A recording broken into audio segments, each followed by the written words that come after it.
Straight in front of them, the sun was sinking in a blaze of scarlet fire, tongues of flame spreading halfway across the sky. "At least we're heading the right way," Feathertail murmured. "Yes, but how far do we still have to go?" Brambleclaw had tried not to share his doubts, but his anxiety was becoming too much for him. "The sun-drowned place could still be days away." "I always said this was a mouse-brained idea," Crowpaw remarks, though he sounded too tired to be aggressive. "Well, how long do we carry on?" asked Stormfur. As all the other cats turned to look at him, he went on. "If we don't find the place, sooner or later we have to decide. Do we give up or keep trying?" Brambleclaw knew he was right. At some point, they might have to admit defeat. But what would that mean for their clans? To ignore the will of Starclan and go home with the journey unfinished? Then Squirrelpaw, who had been facing into the wind to drink in the scents it carried, spun around to face the others, her eyes blazing with excitement. "Brambleclaw," she gasped. "I can smell salt!"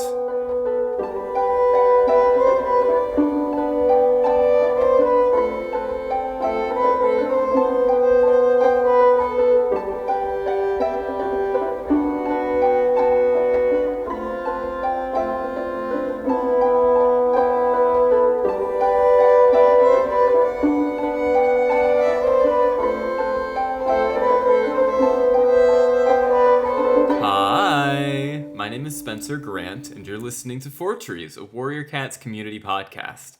Last week, I was joined by my best and closest friend in the entire world, Alex Turner, to discuss the book Midnight. We talked about cat linguistics and about Starclan and about the plot of the book and how kind of silly everything is. So if you're interested in that discussion and you haven't heard it already, I would suggest listening to that one before listening to this one, just so you may have a better idea of what we're on about and catch any jokes or references we started in the previous episode. Please remember that these are usually going to be two-part episodes. So the first part episode is probably going to be a discussion, like we're going to be recapping the book, and the second part will probably be a little bit more silly just in the future. That seems to be the nature of these conversations now that we've had, three of them? So, yeah, this is Fourtrees. Spencer, okay, stop talking, get to the interview. I'm sorry, Midnight is a ghost? Yeah, sorry, I sent you that. Oh my god! What is... I love these books. There's so many questions. None of this is talked about in the book. She's as old as time. And she's also a ghost. And a ghost. That's beautiful.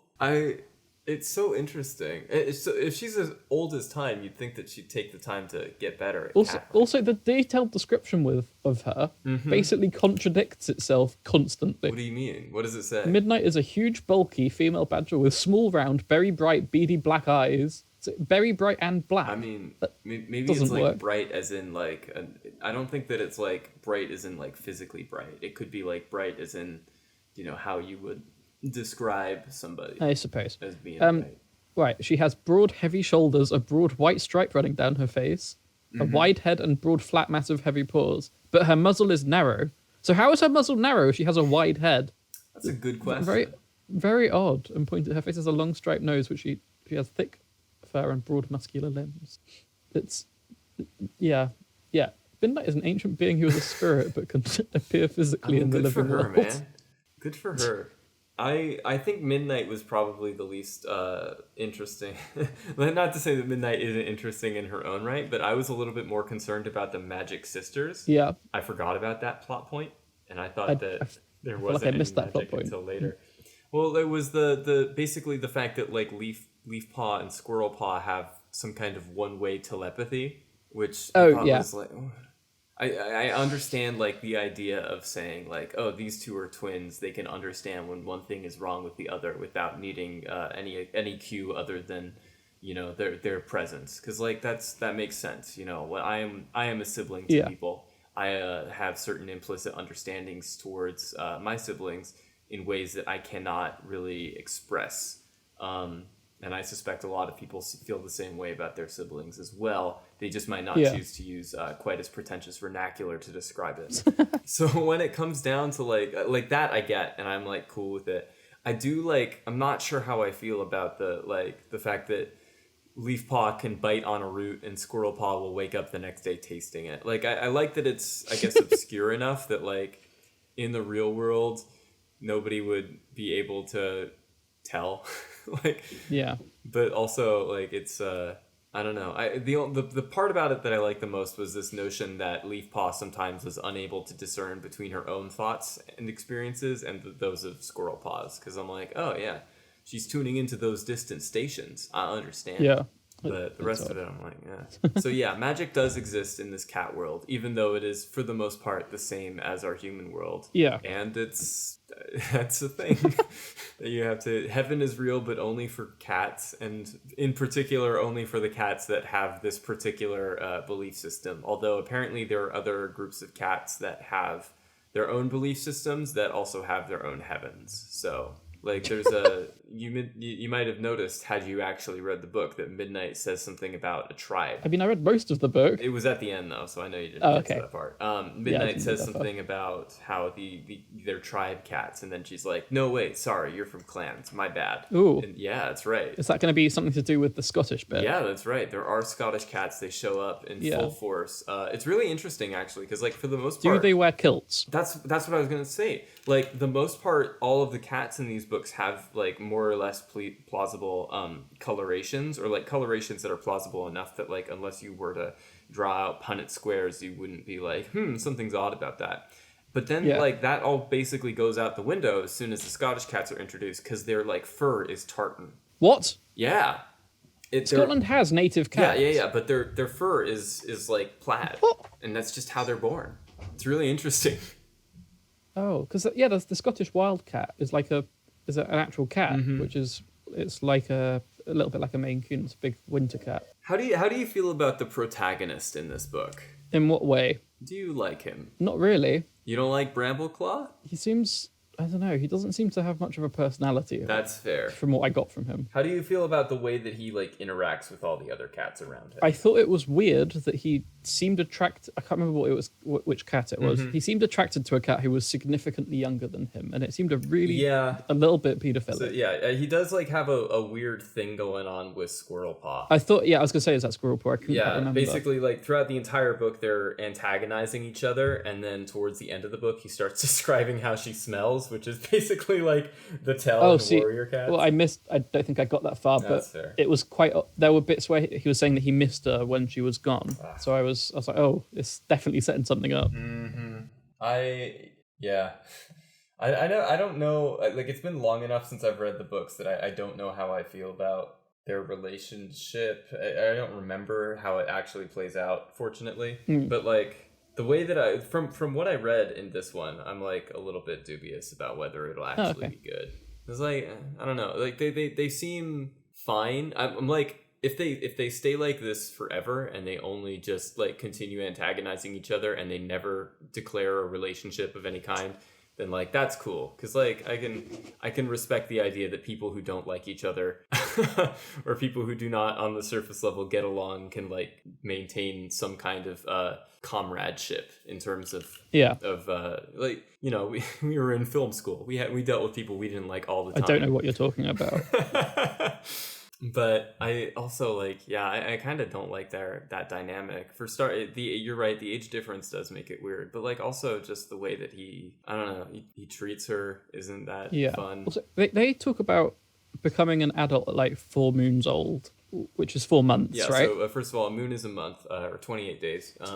I see. And you become an apprentice at 6 moons old, and then you basically stay an apprentice for like, I don't know, anywhere between 3 months and like a year and change or something like that. Like it really depends, generally speaking. But an apprentice, like cats, the middle cats phase. Can live for like 26 years. They can, but they often don't. Because these are outdoor cats. For starters, like in this series, like if a cat lives to be 8, they're basically old. That seems inaccurate, though.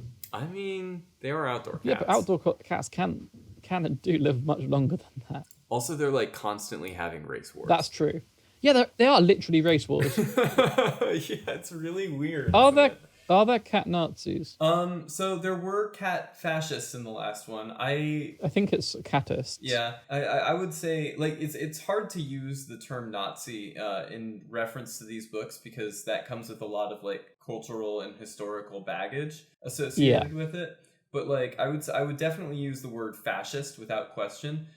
When Tigerstar was in charge, he basically annexed Riverclan and started systematically killing and imprisoning all of the half-clan cats. Yeah, which does seem like a major fascist move to me. Yeah, I wouldn't say Nazis, but I would only say that out of like deference for people who would like to see that term used. I would say appropriately. That's fair. in regards to human fascists in America and abroad who are arguing for unequal and inequitable rights for mankind. I would say within the context of cats. Nah, it's fine. I think these are discussions that we should have. If you want me to edit it out later, that's okay.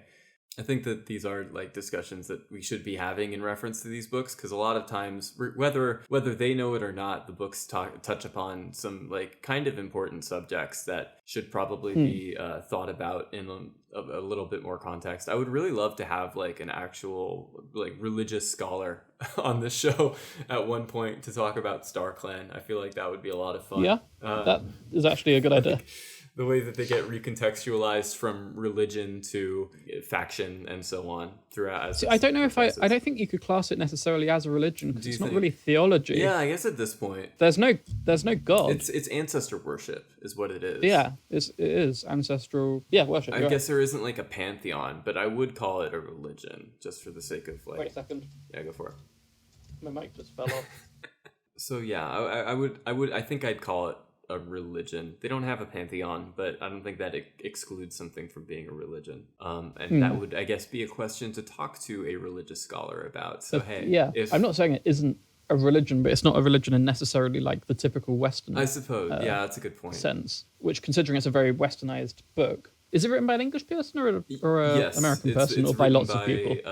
Like 3 or 4 English. Yeah, so it's written by people coming from a monotheistic culture. Yeah. This is literally a Christian nation. It is. We don't have separation of religion and state. We have the opposite. It's fun. Which is fun, yeah. Yeah, Starclan, like, being characters and not a religion, I think is, like, an interesting thing. Because one of the things that I think these books lack is, like, an objective voice of reason in a lot of cases, especially now that, like, Firestar isn't... Firestar has basically been demoted to a background character. We don't have these... We don't have like a character who is like a wise mentor or anything. The closest we have are Starclan, who have stopped being an omnipotent overseer and started being characters in their own right with their own like limitations and agenda to push.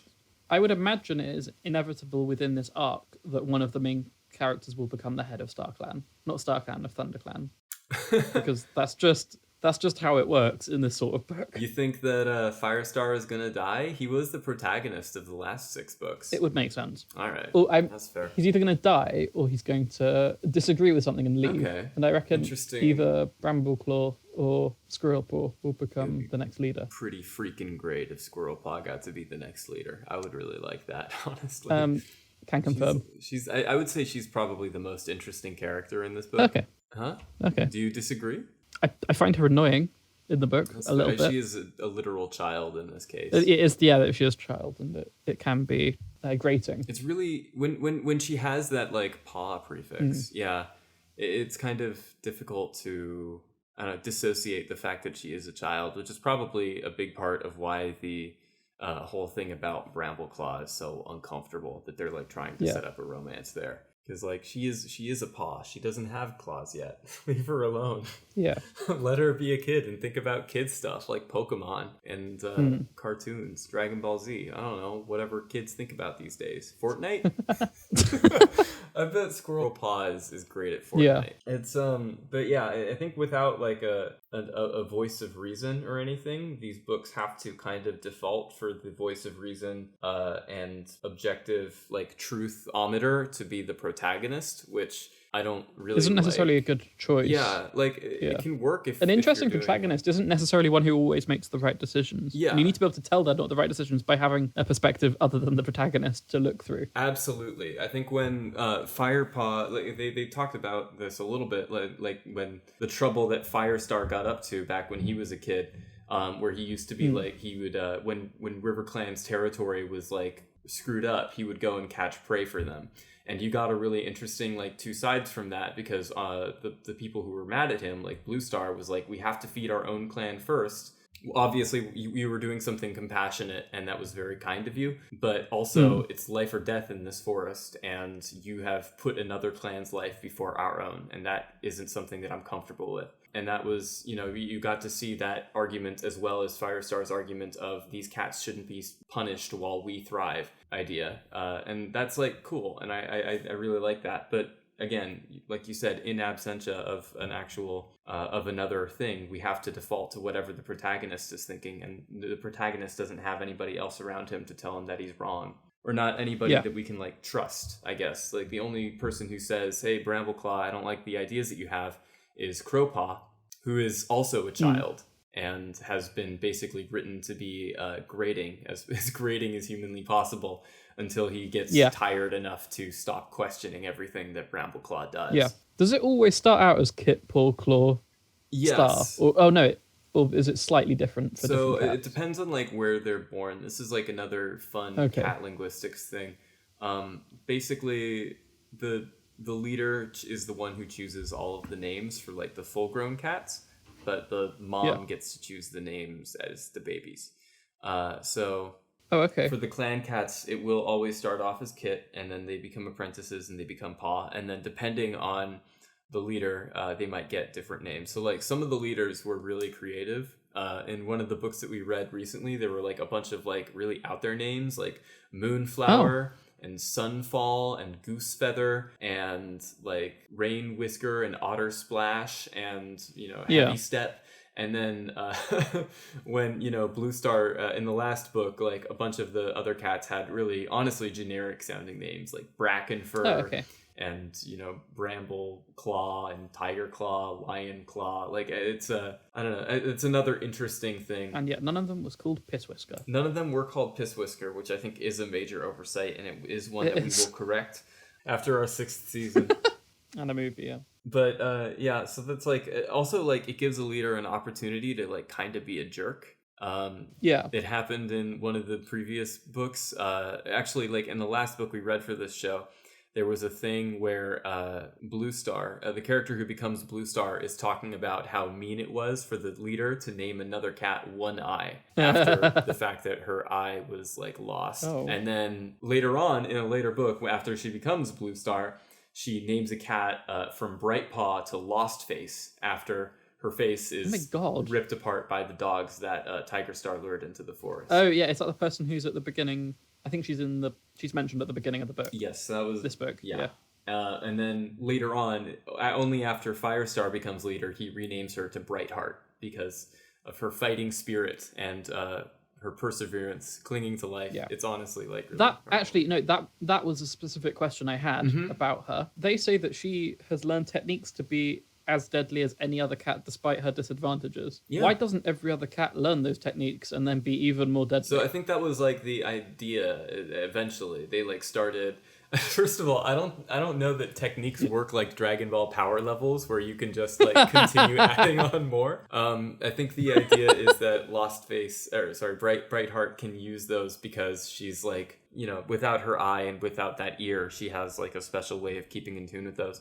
But they do actually end up teaching those techniques and similar techniques to the other cats around so that they can have them. I think they just serve a different purpose for Bright Heart, and also to some extent, I think if the other cats were to like overuse them, then it would give the cats from the other clans that they were to fight would probably like notice. Like, oh, they're using these techniques a lot. Let's come up with counterattacks, and suddenly Bright Heart would have lost her edge.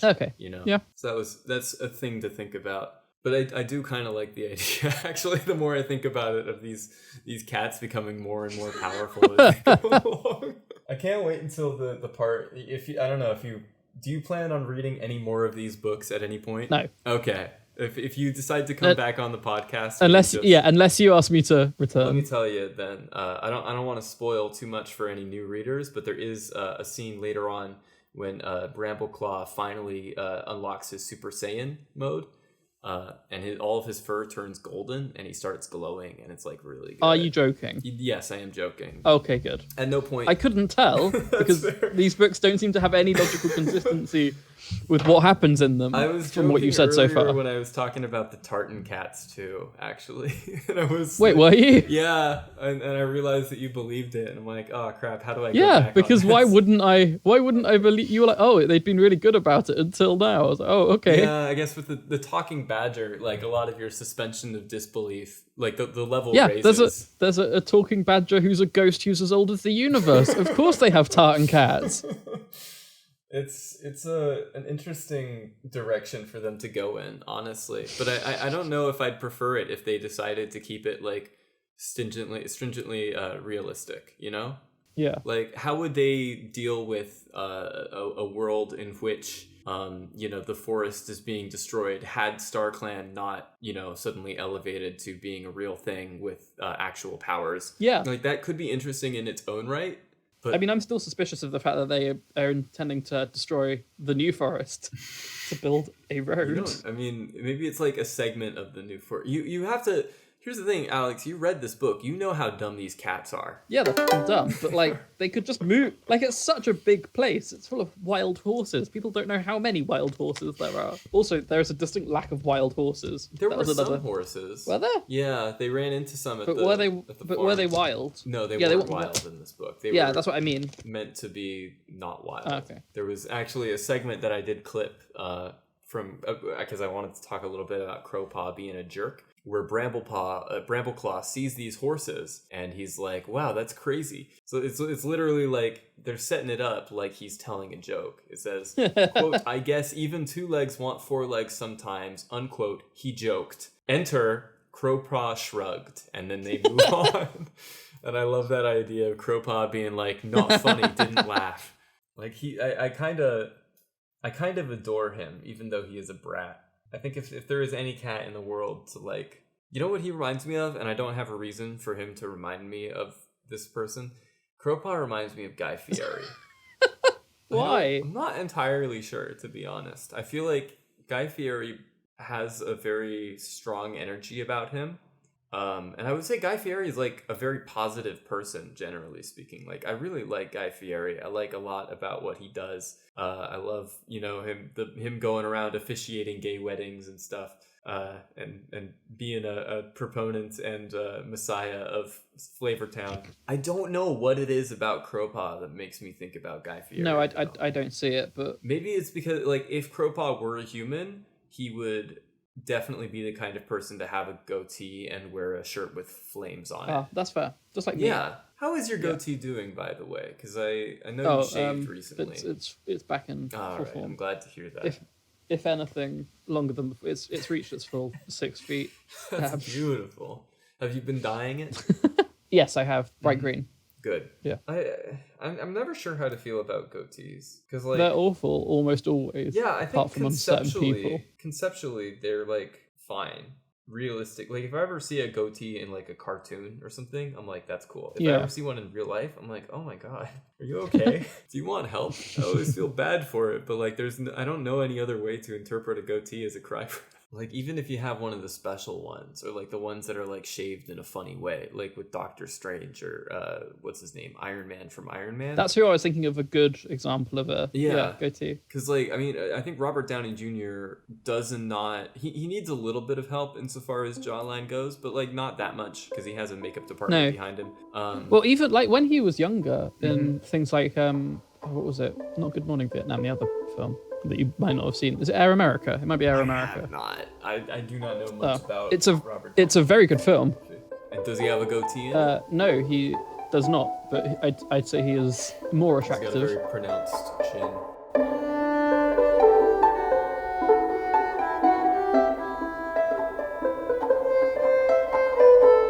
Oh yeah, how do you feel about Leafpaw's crush on Mothwing? On Mothwing? Yeah. Wait a second. So, like, did you notice that every time Mothwing was described in this book, she was startlingly beautiful? And that is a direct quote. I did not notice that. I think that perhaps the character Leafpaw has a crush on Mothwing. I was not aware of that. Is that the same person as Mothwhisker?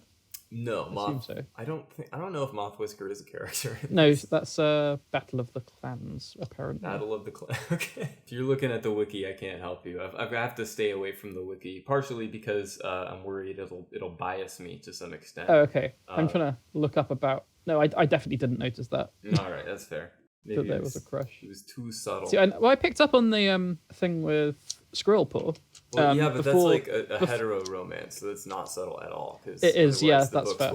The book. Because I just assumed because they hated each other that they'd end up together. Yeah. Because that's almost always how it works. Mm-hmm. Yeah. Children's media. That's basically how it worked out with Firestar and his wife in the last book. Or rather, he spent like 4 books ignoring her, and she got mad enough that she basically proposed. Which I kind of I liked in its own way.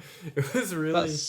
These books bold. Don't have a very like good model for how relationships work. I would say probably the best relationship. In the last book we read, Bluestar's Prophecy, she ends up abandoning the rules of her clan and having a relationship with a cat that she has met twice. What? Because she just can't stop thinking about him. Like, I think this is... These need to promote very toxic relationships, these books. Oh, you'd think, right? Like, I don't know, if you were to interpret it the way I do as like this early sapience within a species that has to cohabitate with humans against their will, I would assume that like a lot of the really dumb decisions in Warriors come down to pheromones. Yeah, that's understandable. So they just need one of those plug-in pheromone sprays. Yeah, I think if you take into account these books with pheromones, a lot more makes sense. Hey, why didn't this character like X character even though they were better for them? Oh, pheromones, man. Pheromones, yeah. Like, that makes sense, actually. It explains a lot. I was surprised that they had a name for cats who were owned by people and that name was Kitty Pets. I think that's a stupid name. I think to some extent, apparently the cats can understand the 2-leg talk or upwalker talk or housefolk talk, depending on where you're from. I also kind of love the touch that each cat has like a different way of calling things and that it's, whatever. But it is implied at some points that the cats can, if they spend enough time, understand what the 2 legs are saying to an extent. Yeah. When the dogs showed up in the previous arc, one of the cats was like, oh, I know what they're saying. They're saying that they're looking for something. Sorry, I couldn't quite catch everything else or something like that. Is my understanding correct that, what's his name? Is it Firestar? Did he used to be a cat? Like, not a cat, a house cat? Firestar was, in fact, somebody's expensive designer kitten that ran away after 6 months to go be in the forest and start Race Wars. I see. That was like the whole thing of the first book, first arc was that, like, can a kitty pet be president? And the answer is yes. I see. See, that's clever, though, because that's a way of introducing... people to it from the perspective of a character who doesn't understand what's going on. Yeah, I agree. And then you understand at the same rate. Whereas when I'm thrown into this book and I have no idea at all what anything is going on, then I just don't. I will say in defense of HarperCollins, I don't think most people would start at the second arc.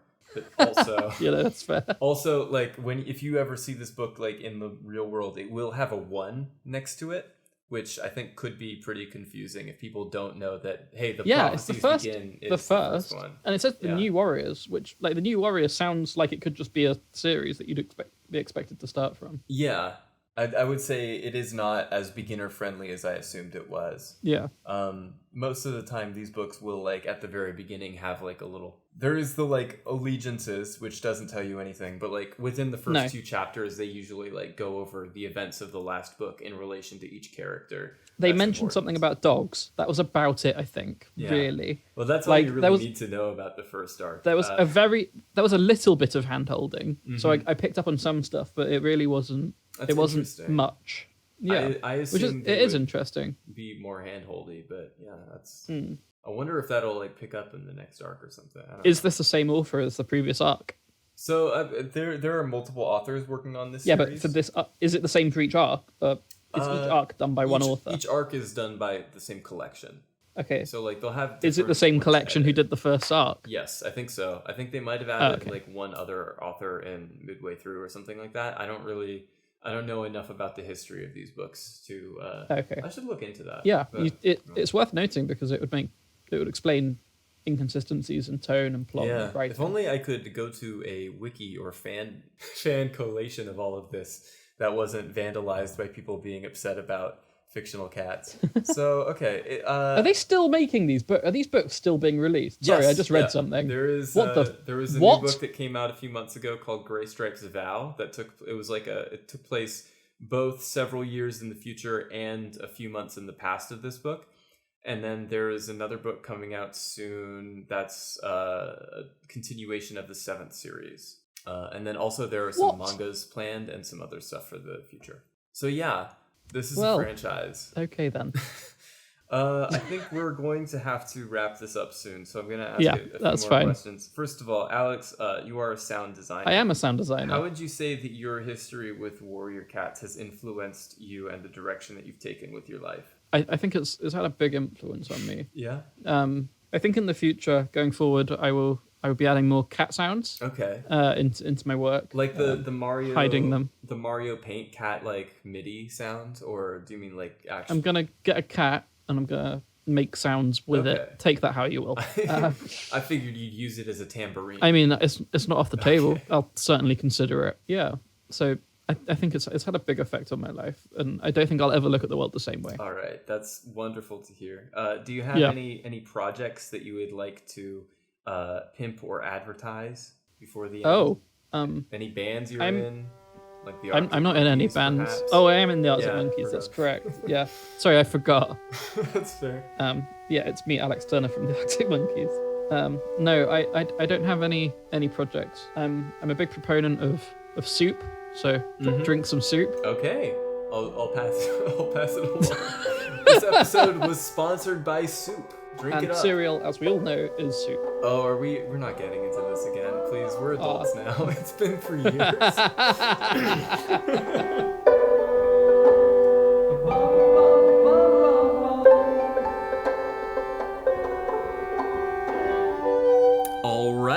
That is going to do it for this week's episode of Fourtrees, and it does, in fact, conclude the interview that we had with my dear, beloved friend, Alex Turner. So, Alex, thank you so much for being on the show. I really do appreciate it.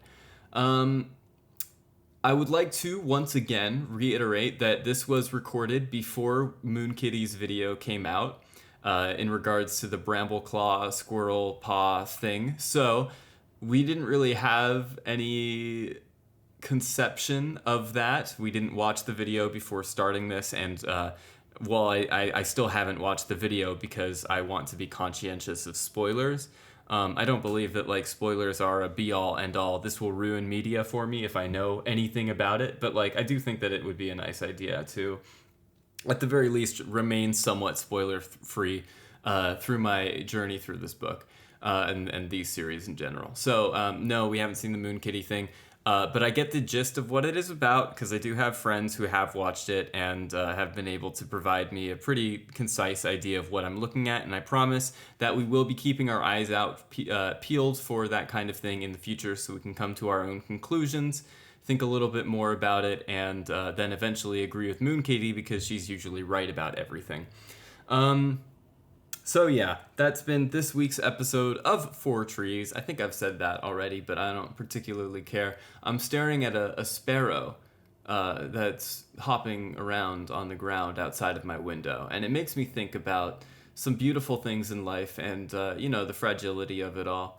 Don't you ever think about that sometimes? I do. I think about it constantly. So, oh golly, I've lost my train of thought. All right, well, thank you so much for listening to Fourtrees, our Warrior Cats community podcast. I have been your host, Spencer Grant, in case you couldn't tell, and I'd like to thank our guest, Alex Turner, for joining us for the last little while. You have been an absolute pleasure to have. Fourtrees is recorded live in front of a studio audience at Druids Hollow Studios here in Bristol. Our theme was composed and performed by Spencer Chopin Grant and mixed by Alex Turner. Our graphics and 3D assets were designed by Spencer Diablo Grant, and our editor is Spencer Pagliacci Granta. The Warrior Cat series is written by Erin Hunter and distributed by HarperCollins, if you can believe that. Please support the official release. You can find us at the web at spencergrant.co.uk/Fourtrees or at anchor.fm/Fourtrees, and you can find our YouTube uploads with auto-generated subtitles and audio visualizations on my YouTube channel, Spencer Grant. Again, our podcast is available and will continue to be available on Spotify, Stitcher, Apple Music, and generally wherever you get your podcasts. Again, I have been Spencer. You have been beautiful. Bye!